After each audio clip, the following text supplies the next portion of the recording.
मैं हूं प्रबल और आप सभी का स्वागत है दार्शनिक भारत में। दोस्तों, आज के इस वीडियो में हम बात करने जा रहे हैं जैन दर्शन में बताए गए पंच महाव्रत पर। इस वीडियो के लिए भी आप में से किसी ने मुझसे बोला था तो उपलब्ध करा रहा हूं। तो ये जो हमने अब तक जैन दर्शन में वीडियोस डाली हैं उनमें 2 वीडियो कम थी। एक मोक्ष विचार जैन दर्शन का और ये पंच महाव्रत।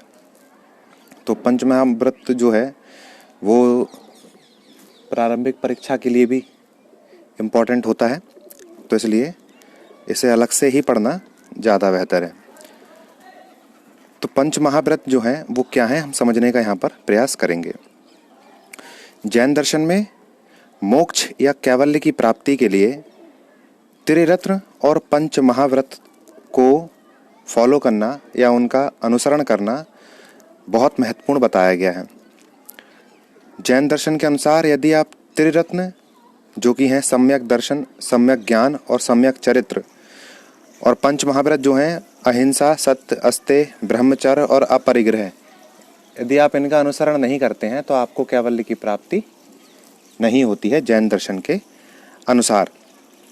तो त्रिरत्न पर हम अभी यहाँ बात करने नहीं जा रहे, ठीक है, क्योंकि वीडियो आप में से किसी ने कहा था कि वीडियो चाहिए पंच महाव्रत पर, तो आशा है कि त्रिरत्न के विषय में आपको जानकारी होगी। तो ये जो त्रिरत्न है इसमें अंतिम रत्न जो है वो है सम्यक चरित्र। इस सम्यक चरित्र से ही उत्पन्न हुए हैं ये पंच महाव्रत। कैसे, मैं आपको समझाता हूँ। ये जो सम्यक चरित्र की यहाँ पर बात की गई है, उस सम्यक चरित्र को धारण करने के लिए या सम्यक चरित्र का अनुसरण करने के लिए 6 चीज़ें जैन दर्शन में अपनाना जरूरी बताया गया है। वे 6 चीज़ें क्या हैं?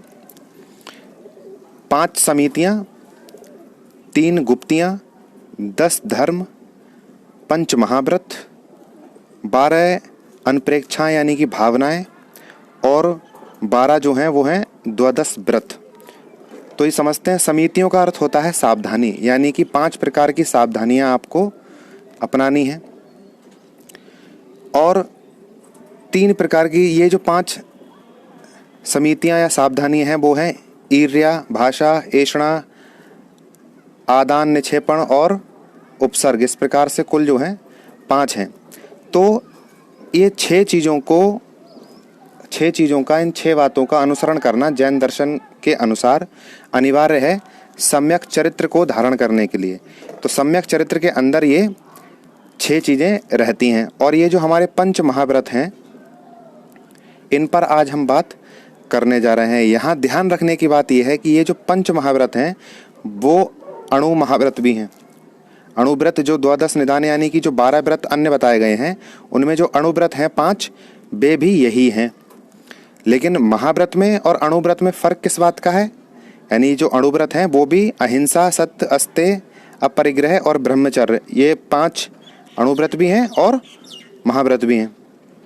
लेकिन अणुव्रत जो है वे गृहस्थ लोगों के लिए हैं, यानी उन्हें आंशिक रूप से आप इन सभी को अहिंसा, सत्य, अस्तेय, अपरिग्रह और ब्रह्मचर्य, यदि आप इन्हें आंशिक रूप से इनका अनुसरण करते हो, पूरी तरह से नहीं, तो वे अणुव्रत की श्रेणी में आ जाते हैं। और यदि आप उनको पूरी तरह से फॉलो करते हो तो वे महाव्रत कहलाते हैं। ये महाव्रत जो हैं वे जैन सन्यासियों के लिए हैं और अणुव्रत जो हैं वो गृहस्थ लोग जो हैं उनके लिए हैं। ठीक है, तो हम इन सभी चीज़ों पर यदि आपको वीडियो चाहिए हो तो आप मुझे बताएं।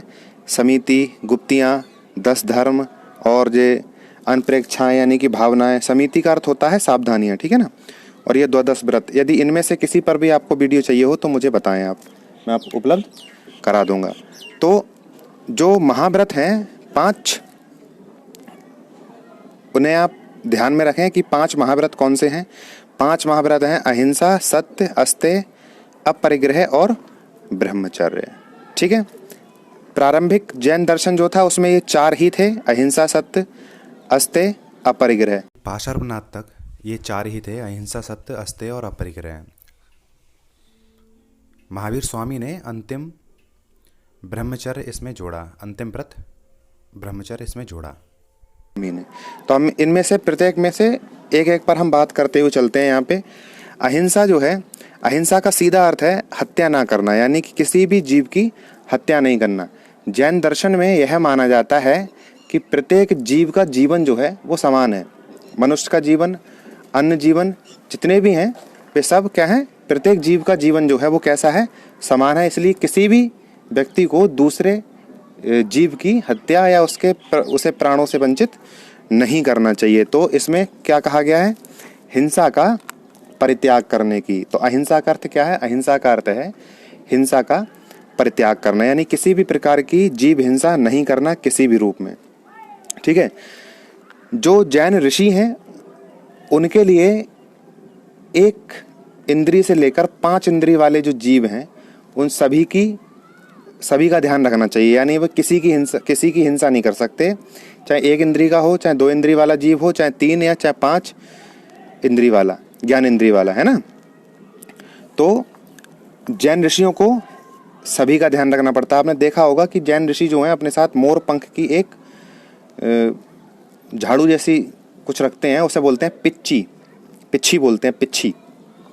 तो पिच्छी जो होती है वो किस लिए होती है, जब जैन साधु किसी स्थान पर बैठते हैं तो पहले उस स्थान को पिच्छी से साफ करते हैं। वो साफ करने का अर्थ क्या होता है, साफ करने का अर्थ यह है कि वहाँ पर जो छोटे अति सूक्ष्म जीव होंगे, जो 1 इंद्रिय वाले होंगे, जो आंखों से नहीं दिखते, उनकी भी हिंसा से बचा जा सके। जैन साधु से उनकी हिंसा ना हो जाए, यदि उनके ऊपर बैठ जाएंगे तो वे मर जाएंगे, है ना। इसलिए वे पिच्छी से हर स्थान को साफ करके तब बैठते हैं। वो पिच्छी जो होती है वो इसीलिए होती है ताकि वे जो जैन साधु हैं वे हर प्रकार से जीव हिंसा से बचें, यानी कि अहिंसा का पालन कर पाएं। अहिंसा को सभी 5 महाव्रतों में सबसे महत्वपूर्ण बताया गया है कि अहिंसा के बिना बाकी के जो 4 अन्य वस्ते हैं उन्हें भी नहीं पाया जा सकता, यानी कि सर्वोपरि अहिंसा है।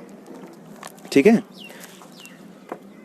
तो जो साधारण मनुष्य हैं उनके लिए बताया गया है कि उनसे 1 जीव की हत्या हो जाए तो कोई दिक्कत नहीं, लेकिन 1 इंद्री वाले जीव की हत्या हो जाए तो कोई दिक्कत नहीं है, लेकिन 2 इंद्री वाले जीवों की हत्या नहीं करनी चाहिए। लेकिन जानबूझकर 1 इंद्री वाले जो जीव हैं उनकी भी हत्या नहीं करनी चाहिए किसी को भी, क्योंकि सभी जीवों का जीवन जो है वो कैसा है, समान है। तो सीधे अर्थों में आप इसे कोई छूट ना समझें, यह समझें कि आपको किसी भी प्रकार से सूक्ष्म अति सूक्ष्म जीव की भी हिंसा जानबूझकर नहीं करनी है। ठीक है ना। तो जीव हिंसा का परित्याग ही क्या है, अहिंसा है। अब ये जो अहिंसा है जैन दर्शन के अनुसार 2 प्रकार की होती है। एक होती है द्रव्य, ये जो हिंसा जो है, ठीक है ना। हिंसा कितने प्रकार की बताई गई है, 2 प्रकार की, द्रव्य हिंसा और भाव हिंसा।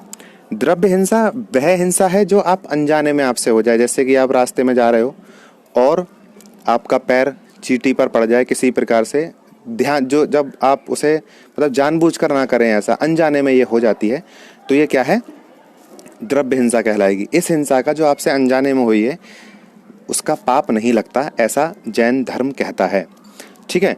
और जानबूझकर की हुई जो आप भावपूर्ण हिंसा करते हो, यानी जानबूझकर किसी की हत्या करते हो, ठीक है ना, तो जैसे कि मुर्गा खाने वाले, है ना, तो उनको उसका पाप लगता है जो जानबूझकर हिंसा करते हैं। तो जानबूझकर की गई हिंसा भाव हिंसा कहलाती है और उसका पाप लगता है। ठीक है ना। एक अन्य दृष्टिकोण से हिंसा के 3 प्रकार बताए जाते हैं, कृत हिंसा, कारित हिंसा और अनुमोदित हिंसा। कृत हिंसा जब व्यक्ति स्वयं हिंसा करे, किसी जीव को उसके प्राणों से वंचित कर दे स्वयं, वह कहलाती है कृत हिंसा। दूसरा जो प्रकार है वह कहलाती है कारित हिंसा। कारित हिंसा में जब हम किसी को कहें कि तुम हिंसा करो किसी प्रकार की, यानी किसी दूसरे से हिंसा करवाना, ठीक है, किसी दूसरे को चढ़ाना कि जाओ वहाँ लड़ो जाके, उसकी हत्या कर दो, ये कर दो, वो कर दो, इस तरह से, यानी कि कारित हिंसा क्या है, जब हम किसी दूसरे से कहते हैं हिंसा करने के लिए तो वह कारित हिंसा है। और अनुमोदित हिंसा ये होती है कि जब कोई दूसरा व्यक्ति हिंसा कर रहा हो तो उसकी हिंसा को समर्थन देना, यानी उसकी हिंसा को सपोर्ट करना कि तुम सही कर रहे हो, उसे उचित ठहराना, ये जो है ये अनुमोदित हिंसा कहलाती है। और इन तीनों प्रकार की हिंसा का जैन धर्म विरोध करता है। ठीक है। हमें इन तीनों प्रकार की हिंसाओं से बचना चाहिए। अचरांग सूत्र के अनुसार मनुष्य द्वारा ना सिर्फ हिंसा ना सिर्फ स्वयं ही हिंसा नहीं करनी चाहिए, ना ही दूसरों को करवानी चाहिए। यानी स्वयं तो हिंसा से, मैंने गलत बोल दिया, स्वयं तो हिंसा से बचना ही चाहिए, दूसरों से भी नहीं करवानी चाहिए किसी प्रकार की हिंसा, और दूसरे जो हिंसा करते हैं उस हिंसा का अनुमोदन भी नहीं करना चाहिए। ठीक है। जो अहिंसा है, अहिंसा की प्राप्ति के लिए 5 सहायक चीजें बताई गई हैं कि आप उन 5 चीजों की सहायता से कैसे हो जाओगे अहिंसक।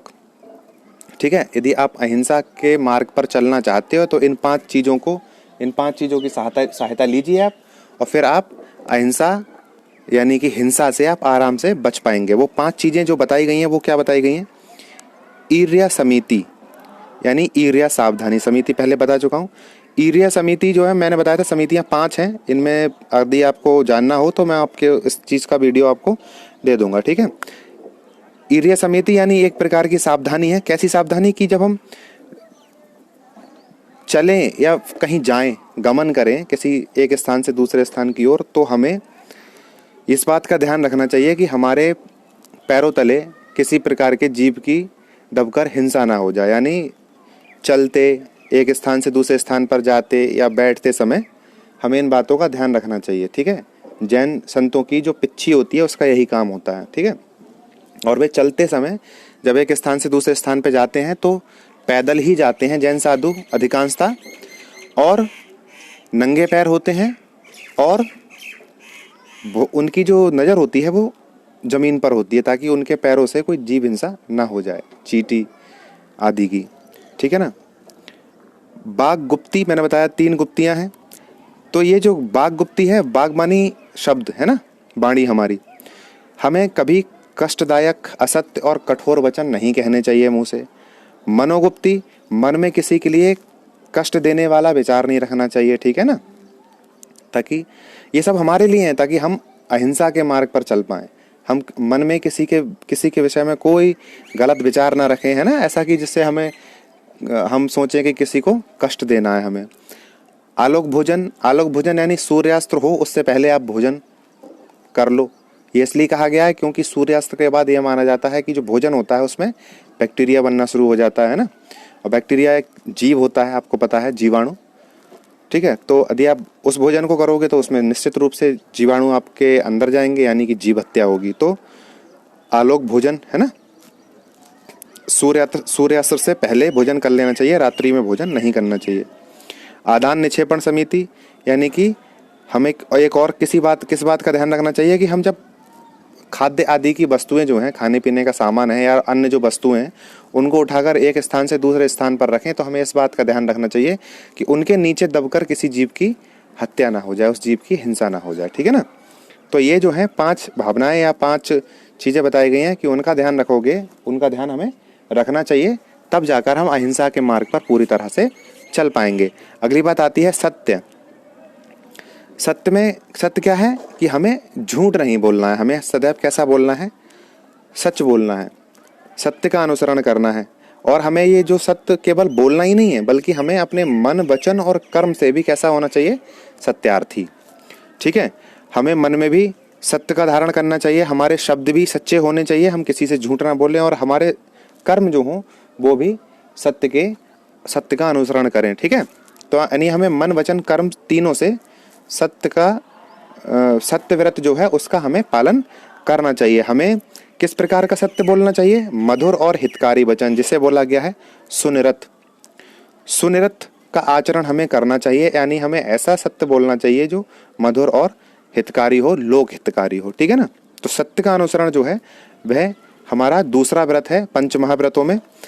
सत्य जो बोलता है उसे कहते हैं सत्य व्रती, यानी कि सत्य के व्रत का जो पालन करता है वह सत्य व्रती कहलाता है। और सत्य व्रती जो है उसके लिए 5 प्रकार के अतिचारों से बचना चाहिए, यानी 5 प्रकार के चीजें उसे नहीं करनी चाहिए जो सत्य बोलने वाला व्यक्ति है। ठीक है। वह है किसी की निंदा नहीं करनी चाहिए, किसी की गुप्त बातों का उसे खुलासा नहीं करना चाहिए, किसी के विश्वास को नहीं तोड़ना चाहिए, किसी को झूठे उपदेश नहीं देना चाहिए, और झूठी गवाही भी नहीं देना चाहिए अदालत में। ठीक है ना। तो इस प्रकार के 5 अतिचार बताए गए हैं कि सत्यार्थी को, जो सत्यव्रती है, उसे इन 5 प्रकार की चीज़ों से बचना चाहिए। अगला और तीसरा व्रत जो है वो है अस्ते, यानी अस्ते का अर्थ होता है चोरी न करना, इस्ते का अर्थ होता है चोरी करना, और उसके आगे लग गया अस्ते हो गया, तो इसका अर्थ हो गया चोरी ना करना। चोरी किस चीज़ की ना करना?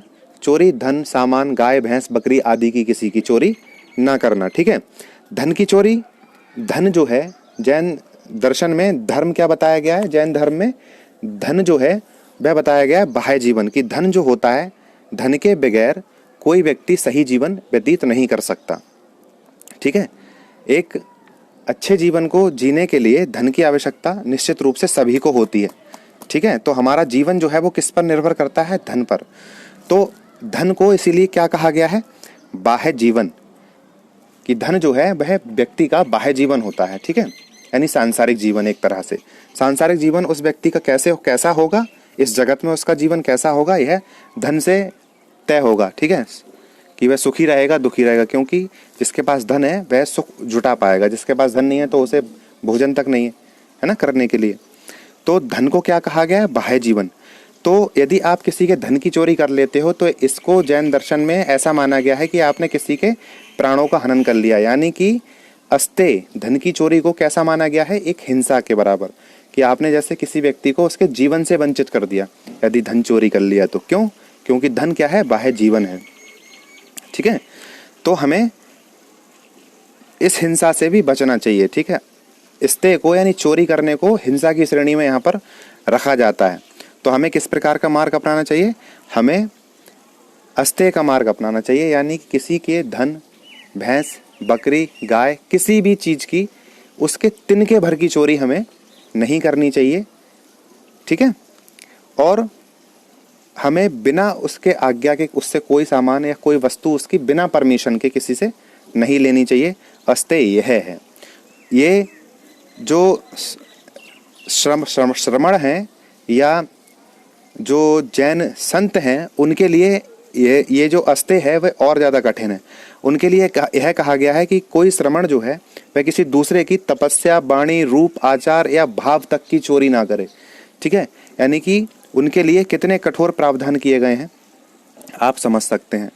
तो यहाँ पर जैन धर्म जो है वो ये कहता है कि ना तो हमें स्वयं चोरी करनी चाहिए, ना ही दूसरों से चोरी करवानी चाहिए, और ना ही दूसरों की गई चोरी का हमें किसी प्रकार से अनुमोदन या समर्थन करना चाहिए। तो ये तीनों चीज़ें ही गलत हैं। ना तो स्वयं करें, ना किसी से करवाएं, और ना किसी की गई चोरी को सही कहें, है ना, उसका समर्थन भी ना करें आप। इसके बाद आ जाता है ब्रह्मचर्य। वैसे अब परिग्रह आना चाहिए था पहले, ये ब्रह्मचर्य बाद में पढ़ा जाता है, लेकिन थोड़ा आगे पीछे हो गया है, कोई दिक्कत नहीं है।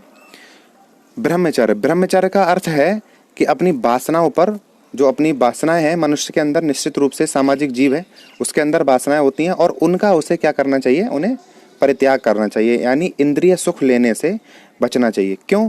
ऐसा क्यों कहा गया है? क्योंकि इंद्रिय सुख जो लेते हैं उनको इस इंद्रिय सुख के कारण कष्ट झेलना पड़ता है। वासनाएं जो हैं वे मनुष्य के जीवन में दुख उत्पन्न करने वाली होती हैं। उनको, मनुष्य को, जो वासना, जिसके अंदर वासनाएं होती हैं, उस मनुष्य को निश्चित रूप से दुख होना है। और हमारे भारतीय दर्शन का, जैन दर्शन का, यानी पूरे दर्शन का यही उद्देश्य है कि मनुष्य को दुखों से दूर किया जाए, है ना, उसके जीवन को आध्यात्मिक सुख वाली स्थिति में लेके जाया जाए। तो क्या होता है? हमें ब्रह्मचर्य का पालन करना चाहिए। यानी कि हमें अपनी वासनाओं का परित्याग करना चाहिए। हमारे अंदर जो लोभ, लालच है दूसरों की चीज़ों को पाने का, है ना, और इन सामाजिक वस्तुओं का, इन सब प्रकार के मोहों का, सब प्रकार की वासनाओं का हमें क्या करना चाहिए? परित्याग करना चाहिए। कहने का अर्थ है ये है कि हमें जो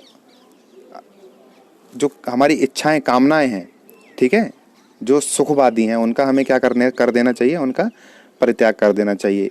जिनसे इंद्रिय सुख लेने की आप सोच रहे हो, उन सब वासनाओं को आपको अपने अंदर से समाप्त कर देना चाहिए। तो ऐसा करने से होगा क्या? ऐसा करने से आपकी इंद्रियां जो हैं वो नियंत्रण में रहेंगी। यानी कि आप संयम में रहेंगे, और संयम में रहेंगे तो आप लोभ, मोह आदि विकारों से बचेंगे, और इनसे बचेंगे तो आपको अंतिम रूप से क्या नहीं होगा?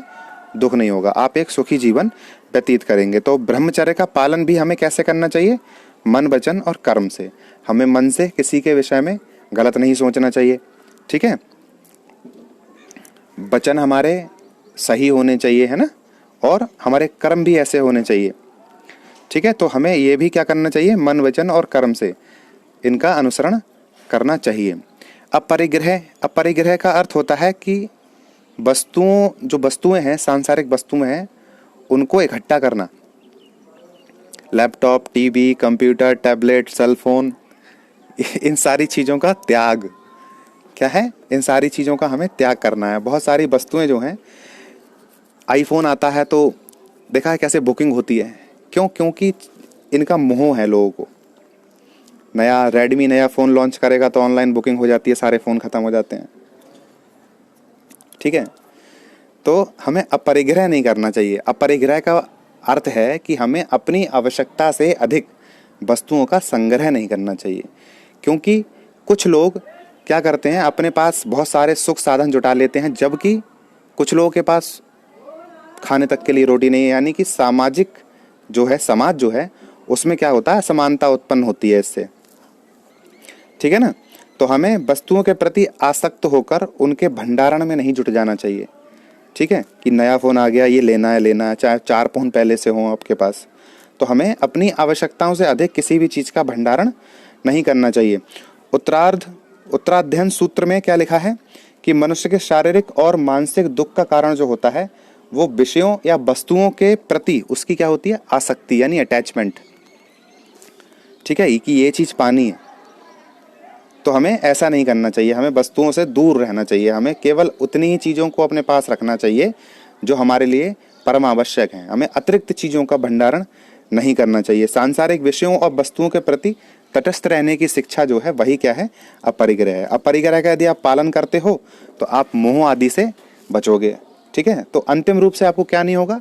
दुख, ठीक है। तो इस वीडियो में फिलहाल इतना ही, मिलते हैं अगले वीडियो में।